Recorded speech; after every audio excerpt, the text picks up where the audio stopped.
हमारो मनु बनिया रे जियबान कबहू नहीं छोड़े।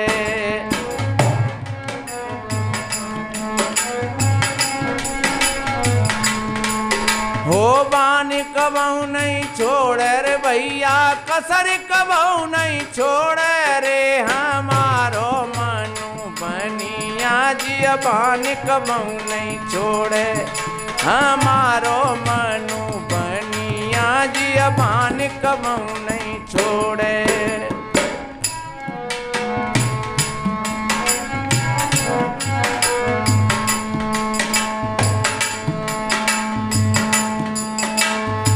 जन्म जन्म को है अपराधी, हो जन्म जन्म को है अपराधी, विषयन के संग डोले। जन्म जन्म को है अपराधी, विषयन के संग डोले।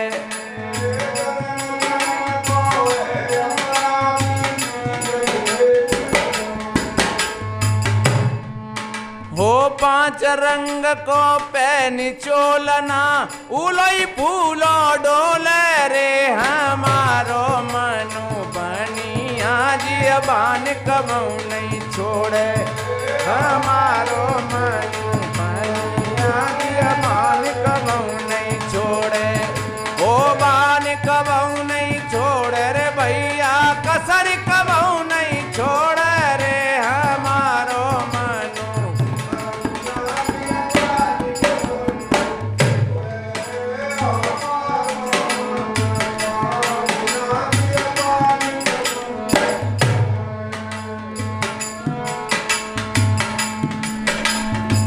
और देखिए,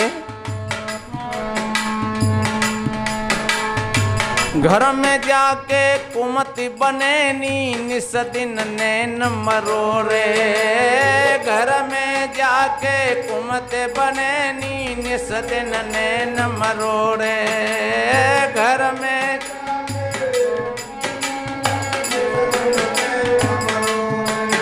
हो लड़का जाके सकल हरामी, अमिरत में बिसुघोर रे। हमारो मनु बनिया जियबान कबहू नहीं।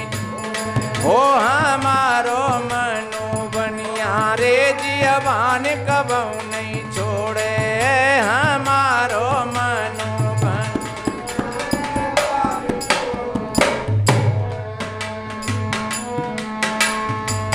अकेला नहीं है, परिवार भी है इसका बहुत बड़ा। और देखिए,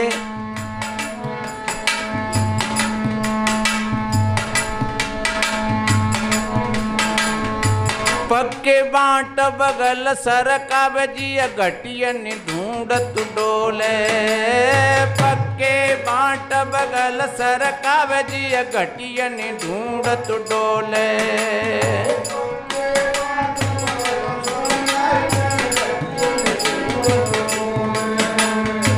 तकड़ी में पासंगा राखे, पूरो कबहू न तोले रे। हमारो मनु बनिया जियब, हो हमारो मनु बनिया जियबान कबहू नहीं छोड़े।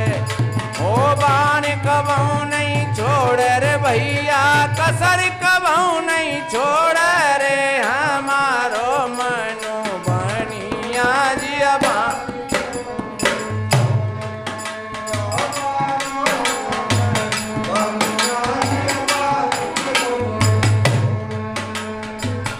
पक्के बांट अभी बताएंगे।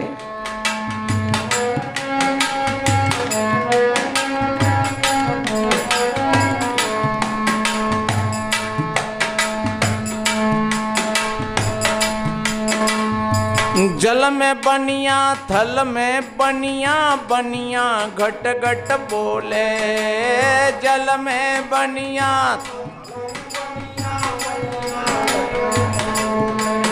हो कहे कबीर सुनो भाई साधो जी, कपट गांठ नहीं खोले रे। हमारो मनु बनिया जियबान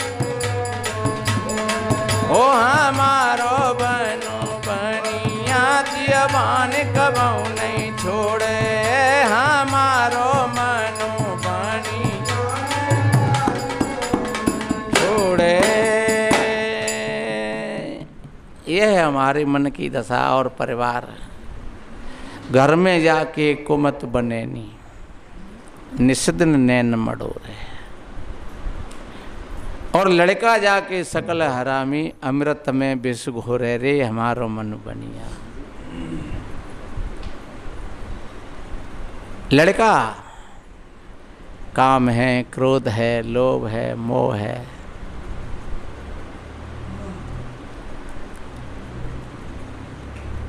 पक्के बांट, पक्के बांट कहती हैं दया है, धर्म है, संतोष है, धीरज है, शील है, विचार है, ये सब पक्के बांट हैं। ये तो बगल में सरकाए दे और घटियन ढूंढत डोल है। छल है, कपट है, द्वंद है, ईर्षा है, इन बांटों को देखता रहता है हमेशा। इसलिए मेरे बहन भाइयों, ये सारा का सारा सौदा ये अंधेरे का है, ये अज्ञान का है। ये सब अंधेरे में ही काम करते हैं। जैसे चोर, बढ़िया, डकैत अंधेरे में ही वो अपना काम दिखाते हैं। अंधेरे में ही, रात्रि में ही वो अपनी कला दिखाते हैं।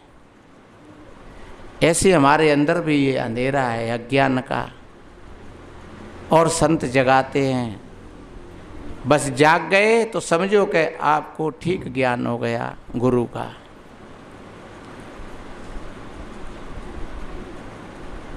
बनिया घट घट बोले, कहें कबीर सुनो भाई साधो, जे कपट गांठ नहीं खोले। ये वास्तव में ही जो कपट की गांठ है वो मन के अंदर में है। कपट का, दम्भ का, ईर्षा का घर कहाँ है? ये मन है। अर्जुन ने पूछा भगवान, ये काम, क्रोध, लोभ, मोह जैसे विकार कहाँ पर रहते हैं?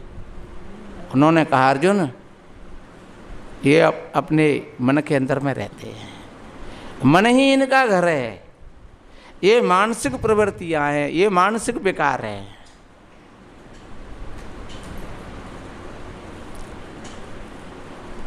जब ये बिगड़ता है, चित्त में जब कुमति का प्रादुर्भाव होता है, कहते हैं कभी आकाश की दो देवी सैर करने के लिए आई।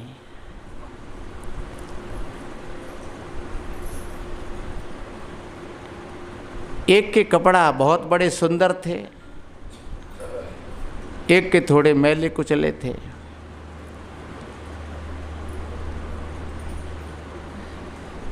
दोनों आकर के किसी तालाब के किनारे पर आई। एक ने कहा नहीं हो तो बहन स्नान बना लें, यहाँ बना लो।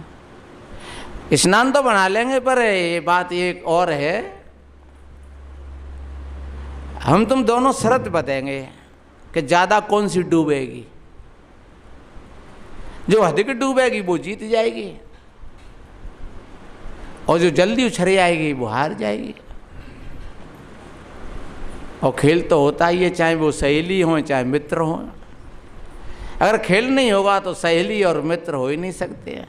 खेल होता है तो मित्रों के बीच में होता है, सहेलियों के बीच में होता है। तो बहना ये हमारा तेरा खेल है। तो दोनों घुस गई, कपड़े अपने अपने उतार दिए, और तालाब में वो खूब डूब डूब करके नहा रही थी। और जब आखिरी डुबकी लगाई तो वो तो डूब गई, और एक उछल करके जंदी जिसके मैले कपड़ा थे वो जल्दी किनारे पर आकर के और उसके उज्जले कपड़ों को पहन करके और आभूषणों को पहन करके वो तो थ्रू हुई। अब वो बहुत देर में निकली, और जब बाहर देखा निकल करके तो वो मैले वस्त्र रखे थे उसके, और उसके कपड़े नहीं थे। अब शरीर के हिसाब से कपड़े तो पहनने ही हैं, फिर शरीर को तो ढकना ही है। तो उसने बेचारी ने उन्हें ही मैले कपड़ों को पहन करके और फिर वहाँ से उसकी खोज में वो भी चल देती है। और वो चलते चलते चलती रहीं, आगे आगे वो और पीछे पीछे वो, पर आज तक वो नहीं मिल पाई। और वे दोनों कौन थी? वो एक सुमति थी और एक कुमति थी। जो मैले वस्त्रों वाली थी वो कुमति थी, और जो उजले वस्त्रों वाली थी वो सुमति थी। लेकिन वहाँ धोखा हो गया कि सुमति के वस्त्र तो उसने धारण कर लिए उज्ज्वल, और जो मैले वस्त्र थे वो उसने धारण कर लिए। और जब हमारे अंदर में वो आती है उज्ज्वल वस्त्र पहन करके, तो बड़ी सुंदर लगती है। और फिर परिवार को लेकर के आती है पूरे को। कुमति है तो फिर उसका बेटा भी है क्रोध साथ में, उसका और भी भाई है लोग, सारा का सारा परिवार लेकर के, और फिर वो जहाँ जिस घर में प्रवेश कर जाती है, बस उसी घर में वो एकदम अंधेरा कर देती है। और भाई और बहन समझ नहीं पाते हैं, क्यों? कि वो बहुत बड़ी देखने में सुंदर लगती है। वो सुंदरता के भाव को ही लेकर के आती है। जैसे रामायण में देखा है तो शूर्पणखा आई, कितना बढ़िया सुंदर रूप बना करके आई, लेकिन जब वो असली रूप में आई तब पता लगा कि ये क्या। ऐसे ही जब हमारे अंदर में कुविचार आते हैं, कुमति आती है, अहंकार आता है, तो वो ऐसा ही बढ़िया अपना रूप बना करके आता है। और जब उस रूप पर देख करके, और जब हम उस पर फिदा हो जाते हैं और फिर हम उसको पकड़ लेते हैं, तब फिर वो अपना असली रूप बताता है। और जब असली रूप बताता है तब फिर हम रोते हैं कि हाँ ये क्या हो गया, ये तो बहुत बड़ी भूल हो गई। और छोटे मोटों की बात नहीं है, इसमें बड़े बड़े लोग भी, साधु महात्मा कहलाने भी बह जाते हैं, ज्ञानी पुरुष भी बह जाते हैं कभी कभी, जो अपने आप को ज्ञानी मानते हैं, विद्वान मानते हैं, वक्ता मानते हैं, लेखक मानते हैं, वो भी उसमें बह जाते हैं। क्योंकि उसका रूप जब आता है चित्त में, जब वासना का उद्भव होता है, बड़ा बारीक और कोमल सुंदर, और लगता है कि बस यही है सारे जीवन का मूल सार।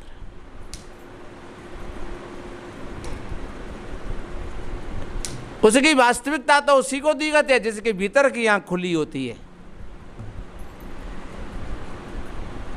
जिस पर सदगुरु की दया होती है, उसकी तीसरी आंख, विवेक की आंख खुली होती है, वो ही ठीक तरीका से उसके रूप को देख पाता है कि हाँ, जैसे श्री राम जी ने उसका रूप देखा था।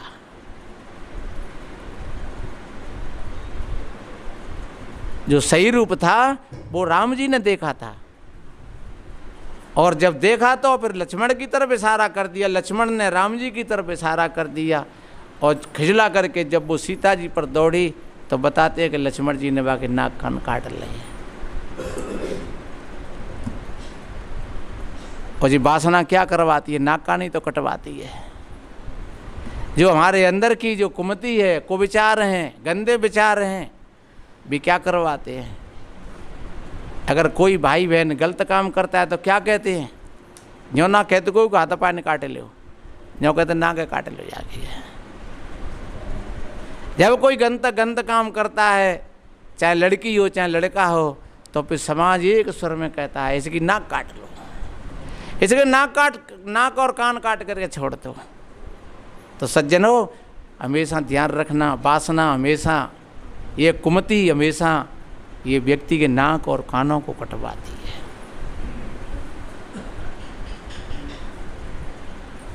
इसलिए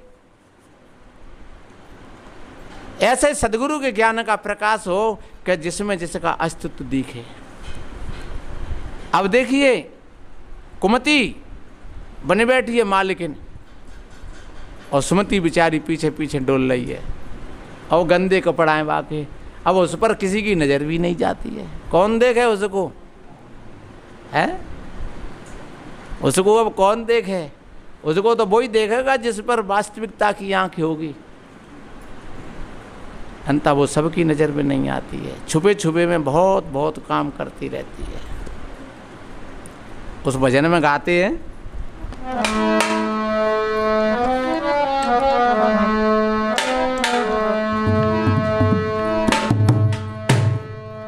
और मैं पिया की प्यारी लाडली रे मोते सोते पारे रही पर का। मैं पिया की प्यारी लाडली रे मोते सोते पारे रही पर का। मैं पिया की प्यारी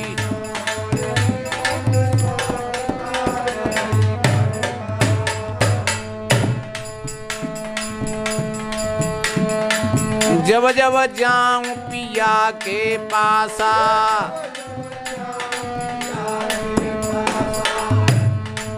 तब तब रड़िया रचे तमाशा।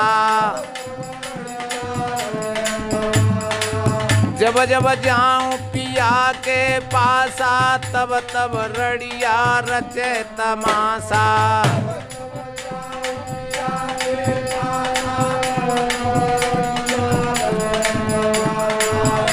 अरे पूरी होन देते नहीं आशा, पूरी होन देते नहीं आशा पूरी।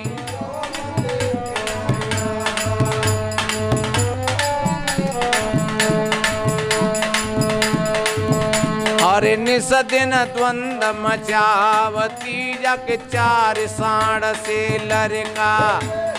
निस दिन द्वंद मचावती जग चार साढ़ से लड़का। मैं पिया की प्यारी लाडली रे मोते सोते पारे रही।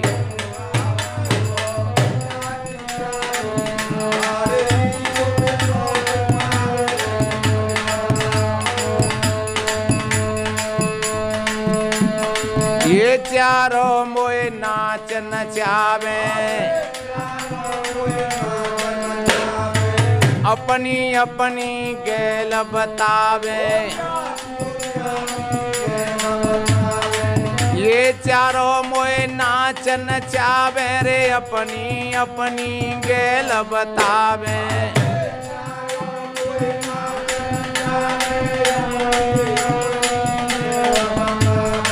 चारों तरफ मोए भरमावे, चारों तरफ मोए भरमावे चारों। और हद पर से देती ढकेली के मैं कुआ गिरू के भर का। हद पर से देती ढकेली के मैं कुआ गिरू के भर का। मैं पिया की प्यारी लाडली रे मोते पिया की प्यारी लाडली रे मोते सोते पारे रही।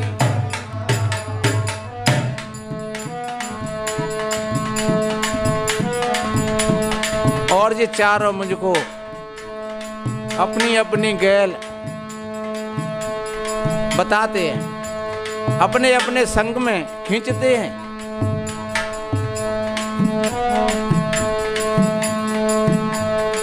मुँह पे मेरे पिया की भारी,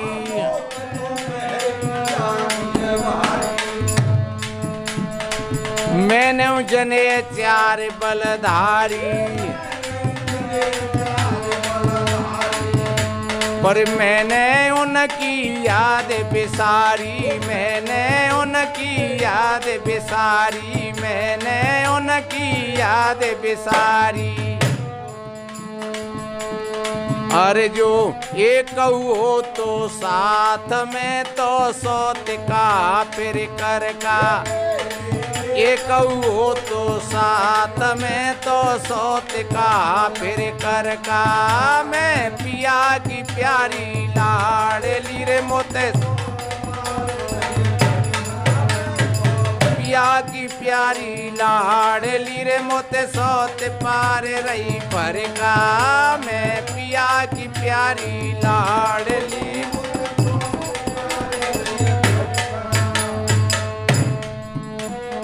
मैं अपने निते मेलू करेंगी। फिर दारी ते खूब लड़ेंगी। मैं अपने निते मेलू करेंगी। फिर दारी ते खूब लड़ेंगी।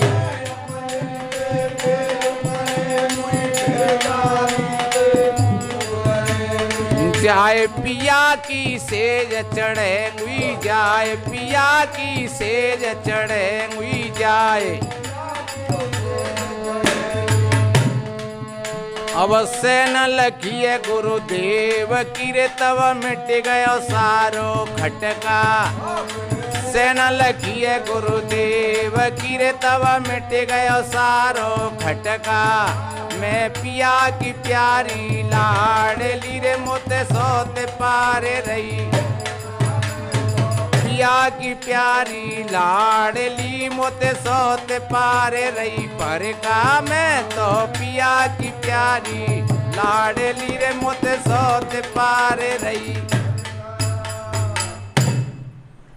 ये सुमति का भाव है कि वास्तव में मैं भी अपने पिया की बहुत प्यारी हूँ। और ध्यान रखो, इस जीव आत्मा को हमेशा शांति प्रिय लगती है, समता प्रिय लगती है। हर एक कोई शांति में जीना चाहता है, कोई द्वंद्व को पसंद नहीं करता है। पर क्या किया जाए, जब जब जाऊं पिया के पास, जब जब ऐसा भाव बनता है, जब जब समता का उद्भव होता है, और तभी तब कुमति सामने आ जाती, बीच में आ जाती है। तब तब रड़िया रचे तमाशा और पूरी होने देते नहीं आशा। और इस संसार में आशा तो कभी काऊ की पूरी होती ना है।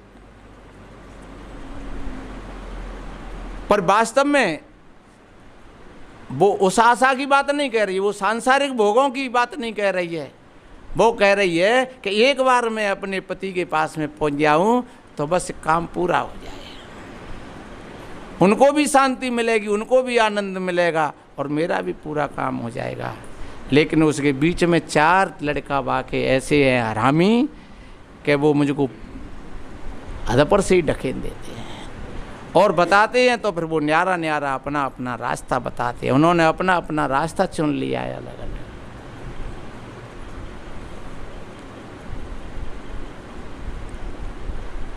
और पिया का आशीर्वाद तो मेरे पर भी बहुत बड़ा है। और मैंने भी 4 बेटाओं को जन्म दिया है, पर थोड़ी भूल हो गई, मैंने उनको बुला दिया और हमने बुला दिया है उनको। वे कहीं बाहर मेलन में नहीं मिलेंगे, वे कहीं बाहर सेठों की दुकानों पर नहीं मिलेंगे। वे लड़का वे उसके पास में ही है। दया है, धर्म है, संतोष है, धीरज है, ये कहाँ है? ये तुम्हारे अंदर में ही तो है।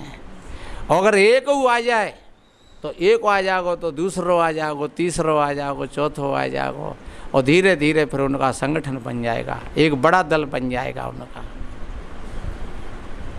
और जब वो नहीं है तब तो फिर बड़ी दुर्दशा होती है।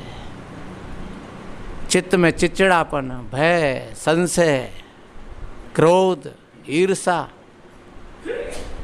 और जब ऐसा चित्त होता है तो सारी मान मर्यादाएं खत्म हो जाती हैं। तो इसलिए मैं बोल रहा था कि जब हमारे चित्त में ऐसा भय होता है, ऐसा अज्ञान होता है, भ्रम होता है, जब ये कुमति का प्रादुर्भाव होता है, जब विकारों का उद्भव होता है, तब फिर हमें दिन में भी अंधेरा सा ही नजर आता है। भले ही सूर्य नारायण निकल रहा है, लेकिन फिर भी हम ठीक नहीं देख पाते हैं, क्योंकि हमारे अज्ञान को बाहर का सूर्य दूर नहीं कर सकता है।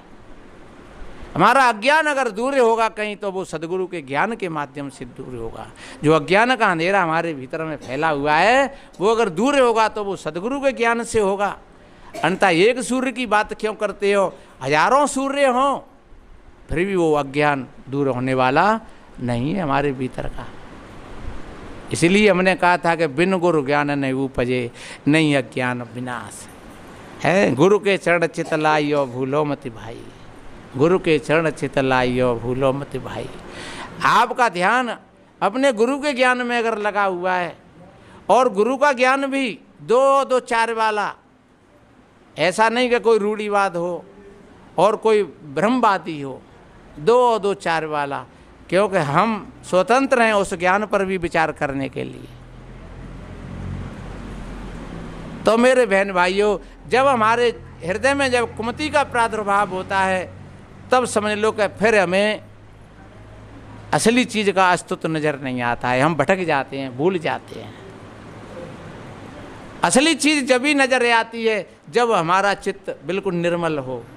जैसे पानी भरा हुआ है कहीं, और अगर पानी बिल्कुल उज्ज्वल है और फिर हम देखें अपने चेहरा को, तो उस पानी में अपना चेहरा, अपनी छाया बिल्कुल साफ दिखेगी।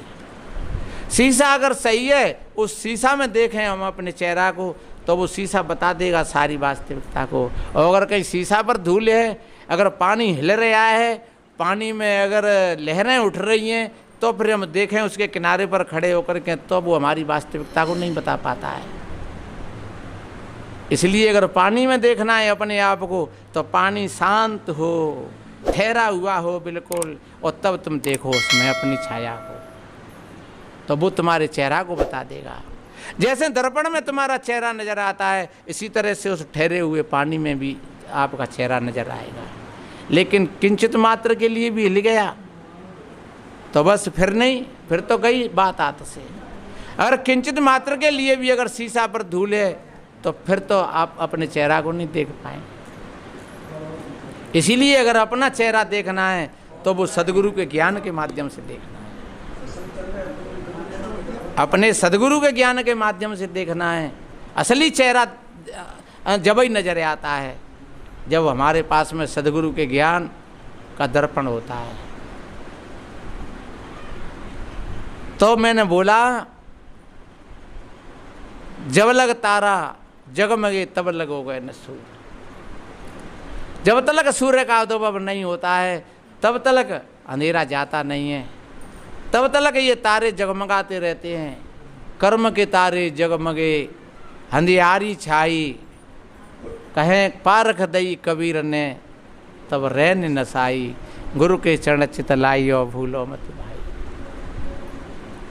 आज कितनी भीड़ है गुरबा लोगों की भी, जाने कितने कितने अपने अपने हिसाब से कितने कितने पंथ चल रहे हैं, और बांट दिया है प्राणियों को, रोक दिया है वहीं पर, किसी को नाम में तो किसी को रूप में, किसी को शब्द जाल में।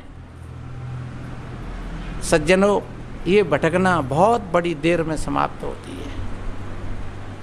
जो वास्तविकता जब ही नजर आती है जब कोई ऐसा सदगुरु जो हमें ठीक तरीका से उस चीज़ को दर्शा दे। देखिए, ये हमारा शरीर है और हमारी चेतना है भीतर की, ये दो ही चीज़ है, और ये दोनों चीज़ अनादि हैं। गीता में भी ऐसा कहा है, पुरुषम प्रकृति चैव विद्यो अनादि युवावपे। ये प्रकृति का बना हुआ ये शरीर है और इसमें चेतन है, आत्मा है, ये दो चीज़ है। और दोनों के जो सम्मिश्रण में जो बना हुआ है उसको हम अध्यास कहते हैं, वासना कहते हैं। उसी का जो पुंज है उसको हम मन कह रहे हैं। ये मन क्या है? मन का कोई अस्तित्व नहीं है। अगर हम ठीक तरीक़ा से ध्यान से देखें, लक्ष्य लगा करके देखें, तो फिर बीच में से मन का अस्तित्व ही खत्म हो जाता है। आप देखोगे, जिस वक्त तुम अपने मन को देखना शुरू कर दोगे तो मन खोता चला जाएगा, और एक क्षण ऐसी आएगी कि मन नाम की कोई चीज़ नहीं रहेगी। क्यों? कि जहाँ जो विचारों का समूह है, जो विचार आ रहे हैं, एक गयो एक आयो, एक गयो एक आयो, एक गयो एक आयो। ये थोड़ी गहरी बात है। हम बैठे हैं तो हमारे विचार चल रहे हैं, हम चल रहे हैं तो हमारे विचार चल रहे हैं। हम सो रहे हैं तो भीतर में चल रही है लड़ी की लड़ी, भीड़ की भीड़ चली जा रही है, और सोए गए तो फिर सपनों शुरू है गो, तो बेई बुई लेन फिर सपने में चल रही है। और अगर हम बैठ करके ऐसे देखें, लोग कहते हैं महाराज क्या किया जाए, ये मन रुकता नहीं है। लेकिन मन रोकने के लिए कोई चीज़ ही नहीं है। आप तो साक्षी होकर के देखिए, और आप देखते देखते जैसे जो विचार ठहरते चले जाएंगे, ठहरते चले जाएंगे, एक क्षण ऐसा आएगा कि कोई विचार नहीं, बिल्कुल शांत, जैसे पानी एकदम शांत है, सागर एकदम शांत है, कोई हवा नहीं है, कोई लहर नहीं है, ऐसे ही हमारा चित्त भी शांत होता चला जाता है। इसलिए जब जब आप बैठें और जब जब देखें तो कोई मंत्र नहीं, कोई जाप नहीं, कोई क्रिया नहीं, बस सिर्फ हम बैठ करके और हमारे भीतर में श्वास आ रही है और जा रही है और सिर्फ हम श्वास के साक्षी हो जाए। ये श्वास एक ऐसे समझो एक केंद्र बना लिया तुमने अपने देखने का। जैसे हम बाहर देख रहे हैं तो ये घड़ी को देख रहे हैं सिर्फ हम, और घड़ी को सिर्फ देख रहे हैं, ये विचार नहीं करेंगे कि ये काठ की है, कि ये लोहे की है या स्टील की है, या कैसी चल रही है, ये कितने की आई होगी, कितने दिन हो गए इसको, ये कौन सी कंपनी की है। अगर इतना तुम्हारे भीतर में अगर विचार चल रहा है तो तुम देख नहीं रहे हो, फिर तो तुम उसका आंकलन कर रहे हो, फिर तो तुम इस पर विचार कर रहे हो। काहे की लकड़ी की हो सकती है क्या स्टील की हो सकती है, तो तुम देख कहाँ रहे हैं। और एक ही समय में दो क्रिया नहीं होती हैं। जिस समय तुम आंकलन कर रहे हो उस समय तुम देख नहीं रहे हो, जिस समय तुम देख रहे हो उस समय तुम कोई आंकलन नहीं कर रहे हो, सिर्फ देख रहे हैं। हमें ना है कोई लेना देना कि जी मिट्टी की है, कि लकड़ी की है, कि सोने की है, कि चांदी, कोई लेना देना नहीं है। हमें नहीं पता है, कहावत में कहते हैं कि आम खाने के पेड़ गिनने, हमें तो सिर्फ देखना है। तो जैसे बाहर हम घड़ी को देख रहे हैं और इस घड़ी के बारे में कोई आंकलन नहीं कर रहे हैं, सिर्फ देख रहे हैं, तो देखते देखते और जब तुम देख रहे हो तो तुम्हारे विचारों में स्टॉपेज लग गया, विचार रुक गए, अब भजन शुरू हो गया, विचार रुक गए एकदम। ऐसे ही जब हम घड़ी को हम बाहर देख रहे हैं तो बाहर की बजाय हम भीतर अपनी सांस को देख सकते हैं इसी तरीक़ा से। और जब देख रहे हैं तो देखते देखते थोड़ी देर के लिए विचारों में स्टॉपेज लग गया, आपके भीतर में एक अगाध शांति का सागर उमड़ पड़ा, सारे टेंशन गिर गए। सज्जनों, यहाँ सारी दुविधा खत्म हो जाती है। न कोई रूप की जरूरत है, न किसी नाम की जरूरत है नाम रूप दो ईश उपाधि, और सुन गुण भेद समझिए।